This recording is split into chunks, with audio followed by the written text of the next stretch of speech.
Një 46 vjeçar krahën në prangat e policisë së Tropojës. 46 vjeçari banues në fshatin Fiers është dënuar me 6 vite burg në Itali për marrëdhënie seksuale me dhunë. I arrestuari pritet të ekstradohet drejt vendit Qing.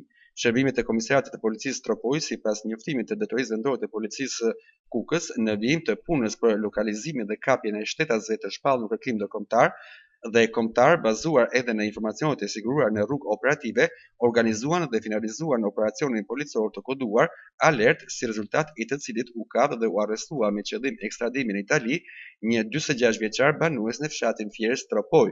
Ky shtetas ishte shpallur në kërkim ndërkombëtar pasi gjykata e apelit e Triestës në Itali e ka dënuar me 6 vjet të burgim për veprën penale marrëdhënie seksuale me dhunë. Interpol Tirana do të kryejë procedurat në bashkëpunim me Interpol Romën për ekstradimin e këtij shtetasi në Itali, thuhet në njoftimin zyrtar të policisë vendore Kukës.